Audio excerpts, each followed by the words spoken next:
Tere, Punkar TT siinpool. Räägime täna ühest muusikažanrist ja toon ka 3 bändi näiteks, keda ma olen viimastel aastatel kõige rohkem kuulanud siin paari viimase aasta jooksul. Ja selleks muusikaks on punkmuusika. Eks sellest on ka tulnud see, miks mu kanali nimi on Punkar TT ja ülepärast mul see hari peas on. Nagu ma Eesti Laulu otseülekandes ütlesin, et ei teinud seda hari ainult Eesti Laulu pärast, vaid sellepärast ka, et kui hakkavad punkmuusikast rääkima, siis ikka teeb vähemalt midagigi, mis on pungiga seotud, nagu hari näiteks. Või siis särk, mis mul seljas on, aga sellest räägime hiljem. Gümnaasiumis, kui ma tegin uurimistööd, siis ma tahtsin teha algul kellegiga intervjuud ja siis mul tekkis idee, et võiks teha punkmuusikast uurimistööd, punkmuusika ajaloost ja populaarsusest. Ja siis ka ühe punkariga tegin intervjuud, aga kuna ma lubasin anonüümsust, siis ma ei ütle, kellega see oli, eks te võite hiljem aimata, kes see võis olla. Aga kui rääkida punkmuusikast lühidalt ruttu, et mis see on, siis punkmuusika on ju, kui üldse punk on selline protest ja siuke reeglite vastu ja siuke, et võiks öelda, saaks oma peaga mõelda, et keegi ei käsuta sind ja midagi, et võiks öelda, Eestis on see punkmuusika oli, võiks öelda, Nõukogude võimu vastane, siis kui me olime Vene võimu all, siis tekkis palju punkbände, kes tegid igasuguseid, kütsid rahvast üles ja tegid igasuguseid laedaid laule ja asju, mille pärast neid kinni pandi, et kõik laulu sõnad olid natuke nagu seotud millegagi, mis oli Vene võimu vastane või ironiseeris selle võimu vastu. Võiks öelda selle kunsti ja muusika võiks öelda on ka väike asi, mille tõttu Eesti vabaks sai, et see andis ka pisut võimu sellele, et me ikka tahame vabadust, mitte ei taha Vene võimu all olla ega tahame oma riiki ja kõike. Ja seda võiks öelda punkmuusikutel oli selles väike siuke roll, võiks öelda. Aga kui rääkida Eesti punkansamblitest, siis ma toon kõik välja, keda mina tean Eestis nii tuntumad kui vähem tuntumad, näiteks Hendrik Salsaller, kes praegu teeb Smilersit, on mitu aastat teinud, tegi kunagi nooremana üldsegi punkbändi nimega Generaator M. Endalt on näiteks sellised lood nagu Käed või diskolugu või Ootame onu surma, sellised laulud on YouTube'is, peaksid üleval olema, minge kuulake.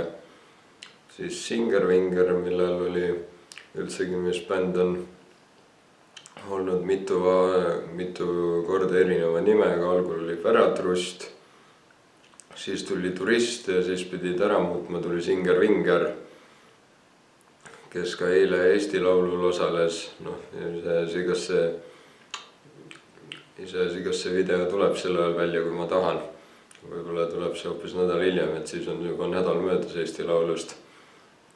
Singer-Vingeri solist Hardi Volmeri ees otsas, kes kõik oma laulud esitab maha lugedes, et ta ei ole kordagi oma laule pähe õppinud. Ma mäletan, et kuidas laulu saates, kui ta osales seal ja tema enda saade oli ja siis ta oli Lenna Kuurma versiooni laulust Ära jahtu parimaks. Ja siis tol hetkel ma ei saanud sellest aru, kuna siis ma ei teadnud, et ta neid sõnu kogu aeg maha loeb, nagu niimoodi laulab.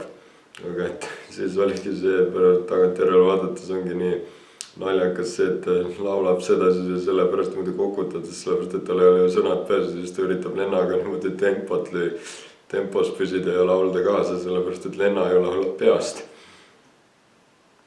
Ja Singer-Vingerilt on sellised head laulud, näiteks nagu Massikommunikatsioon muidugi, Noored on hukas või Jumalaga puberteet ja nii edasi. Siis näiteks ansambel Propeller, eesotsas Peeter Volkonski, Peeter Määritsa ja kunagine Ruja laulja Urmas Lender. Nendelt on seal head laulud näiteks Helinälg või Kaaruks istus vangitornis, nagu kuidas keegi ütleb.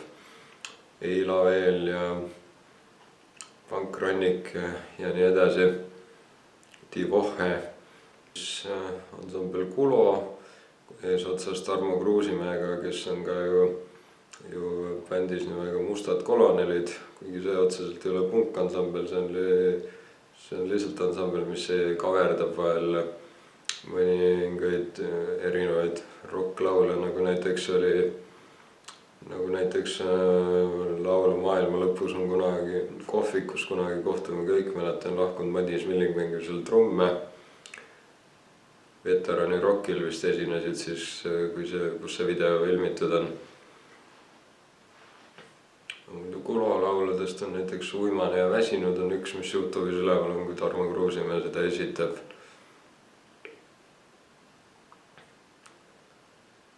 Ja siis on ka niisuguseid nooremaid bände, nagu näiteks Kurjam, näiteks lauludes Suurlinna tuled, mul on ainult ühe korra nende kontserdil käinud, tahaks veel minna, aga ei ole õnnestunud. Ja siis noortest on näiteks ka ansambel Kooporav, mis mulle väga meeldib, mida ma olen mitmel kontserdil soojendajana kuulnud ning mulle tegelikult väga nende laulud meeldivad. Näiteks vist on, et Tulistasin tulnukat on üks hea laul ja nii edasi. Neil on neid laule palju, aga mul ei ole pealkirjad meeles. Ja punkbändidest on kindlasti ka Psühhoterror eesotsas Freddie Grenzmanniga. Aga võtame nüüd need 3 ansambli, nüüd tuleb siuke top 3 ansambel, kus ma räägin pisut nii ansamblist, toon mõned lood välja, mis mulle väga meeldivad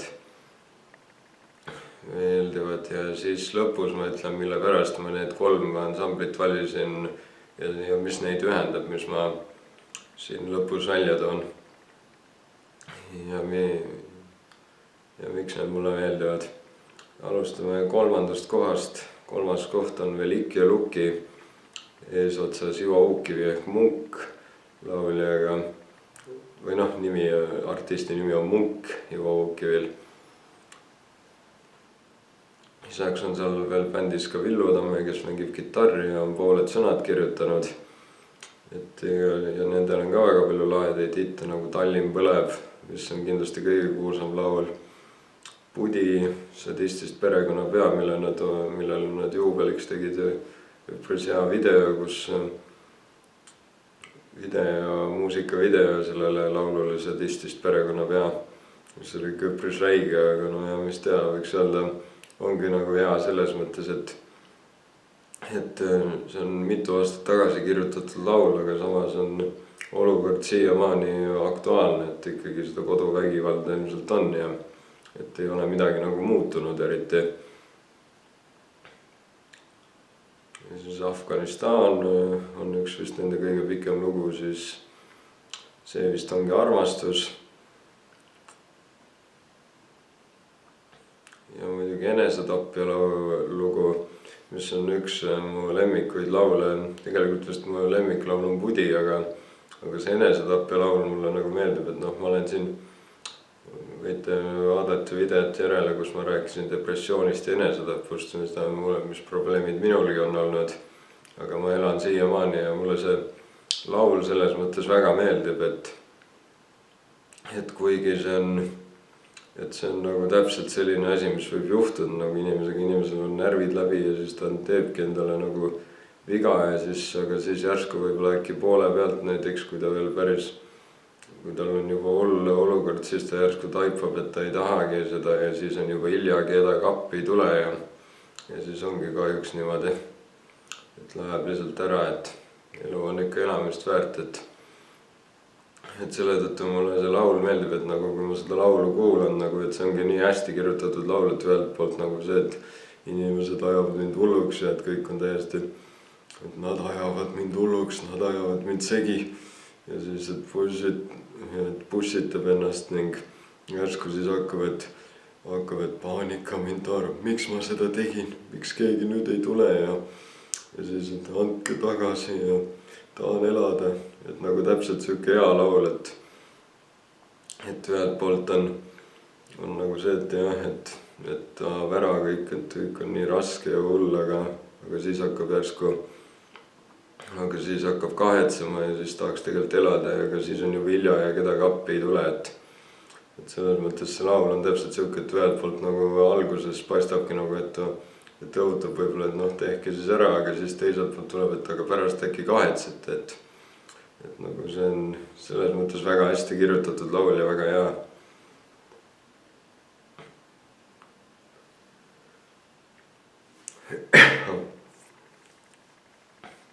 Mul on meeles veel see ka, et kunagi oli kahjuks seda kontserti kusagil järele vaadata ei saa ja ka, et mind siis ei huvitanud, et kunagi oli vist kontsert Disko pole oluline, punk on põhiline, kus Mihkel Raud, Hendrik Saal-Saller läksid nagu tuuritama punkaritega, et olidki Villu Tamme, Hardi Volmer, Tõnu Trubetski, Peeter Volkonski, Ivo Ukivi ja siis kui YouTube'is on video üleval, et kui Ivo Ukivi tuleb lavale, siis Mihkel Raud tutvustab teda ja ütleb, et te olete näinud seda meest televiisoris ja aega on läinud mööda meeletult, aga ta on ainuke, kes näeb välja samasugune nagu ta nägi toona, munk ehk Ivo Ukivi. Et see siis tuleb lavale. Ja Velike Lukist on tulemas ka film Õnn on elada me maal, et selle tõttu ongi hea, et see video tuleb pisut varem välja, et muidu ma räägiks võib-olla pikemalt, aga samas nüüd ongi põnevus, et seda filmi Õnn on elada me maal, mis Velike Lukist räägib, tahan mina kindlasti näha. Ja ma usun, et soovitan ka teil vaadata, kes te punkmuusikast huvi tunnete. Et jah, mul on meeles ka ainuke kontsert, kus ma Velike Lukit käisin kuulamas, mul on meeles, kuidas hästi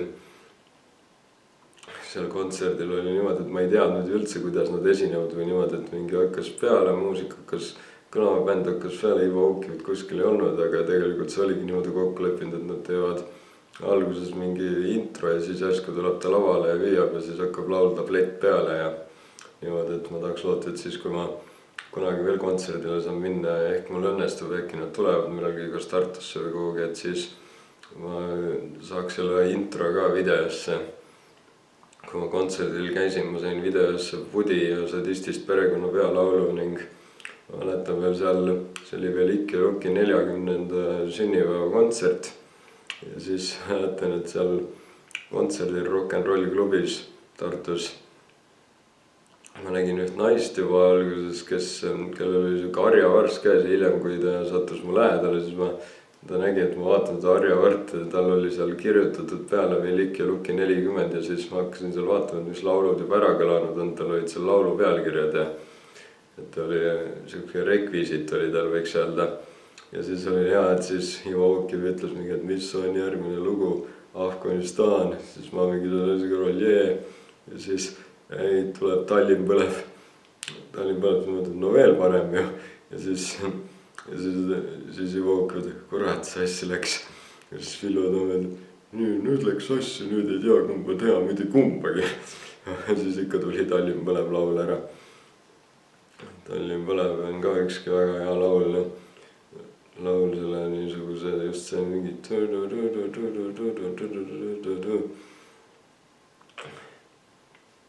ja siis see Pudi laul on hea see, et rohelised surevad sügisel, kelle asi see, mina pole õnneks enam roheline ja see Sadistist perekonnapea ja kõik on siuksed lahedad, et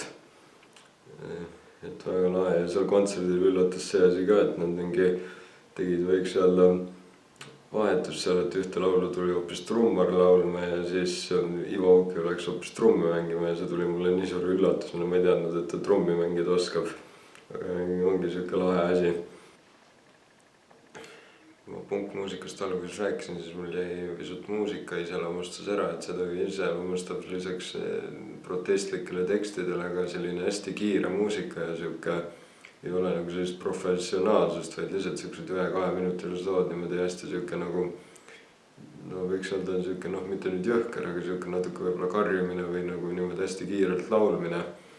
Ei tea, mulle kuigi näiteks Ivo Ukivi ja Velike Lukis, noh ega ta ju tegelikult Mihkel Raud on öelnud kunagi õhtusaates vist, et lauljaid, kes ei oska laulda, aga laulavad, ongi Villu Tamme, Hardi Volmer ja Ivo Ukivi, siis mul on kuidagi, nojah, see on tõsi jah, et laulda ei oska, aga ma ei tea, mul on natuke ikka, et see on ikkagi mingit moodi laulmine, et ma ikka nimetan, ma ei tea, ma tahaks ikka nimetada seda pungi tegemist ka selliseks laulmiseks ikkagi, hoolimata sellest, et see pole lihtsalt professionaalne ega mingit õpet saanud, see on ikkagi laulmine omamoodi.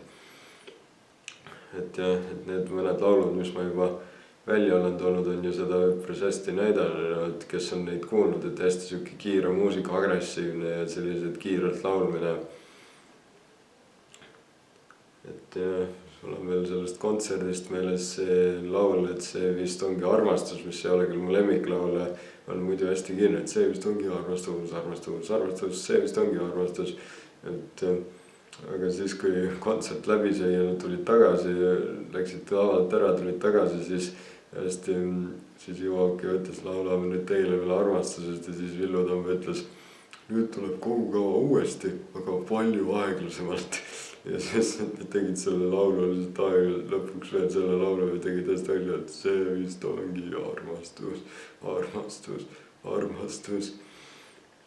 Aga kui mõned lood veel välja tuua, siis see Õnn on elada mu maal, mis ma juba ütlesin, mis on nii filmi pealkiri kui ka mis neist tuleb dokumentaal, kui ka see on sama nimeline laul, et õnn on elada mu maal, õnn on elada mu maal. Ma oskan sellest väga mingit suurt rääkida, aga see muusika kuidagi meeldis mulle, ma kuulasin just seda Tallinn põleb albumit, mis neil oli, on YouTube'is on üleval, see on mul muidu kodus ka, aga see hetkel seda mul ei ole käepärast võtta, siis ma kuulasin YouTube'ist. Siis võiks öelda, kui ajaloost seal rääkida, siis neil on ka laul To Mr. Reagan ehk Ronald Reaganist on laul Ameerika Ühendriikide presidendist. Ja kui sa neid sõnu kuulata, siis võiks ju arvata, et nad ironiseerivad Reagani suhtes, aga tegelikult ilmselt Villu Tamme või kes selle loo kirjutas, sõnad kirjutas nagu selle venelaste vaatepunktist, kuna Ronald Reagan oli ju president, kes võitis külma sõja ja oli väga Nõukogude Liidu vastane ja aitas, võiks öelda, et selles mõttes Eestile ei teinud ta midagi, nii et siin ei saa öelda, et see lugu on kirjutatud nagu eestlaste vaatepunktist tema kohta, et muidu nad ikka täiega kritiseerivad, võiks öelda, see laul teeb Reaganit maha. Aga nojah, see ongi nagu siuke protest, nagu et nad ironiseerib nagu selle venelaste pilgu läbi. Ja kui juba külmas sõjas siin mainisin, siis neil on ka laul Külm sõda.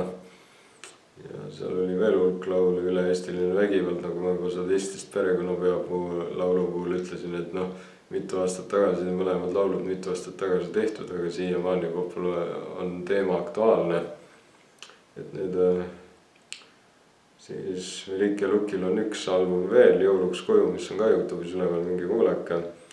Ja see vist tuli tegelikult neil enne välja, kui see Tallinn põleb laul album, aga see Tallinn põleb, kui see vist on ka armastus ja Toksikomaan ja mõned teised kõlavad selles Jõuluks koju albumil ka, aga ma kui seda albumit kuulasin praegu esimest korda ja siis ma toon lihtsalt mõned laulud välja, mis mulle nagu jäid kõrva või nagu muusika poolest, kuigi ma nende kohta ei oska midagi erilist öelda, sest ma kuulasin esimest korda.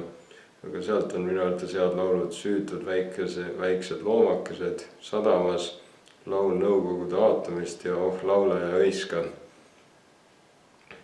Et jah, see oli siis Velik ja Lukist, see on 3. kohal praegu mul nendest bändidest, mida ma olen kõige rohkem viimastel aastatel kuulnud. Ja ma loodan, et mul õnnestub ikka Velik ja Luki kontserdile ka veel minna, ehk äkki need tulevad millalgi Tartusse või kuhugi, et äkki õnnestub veel kontserdile minna. Et tahaks nii väga näha.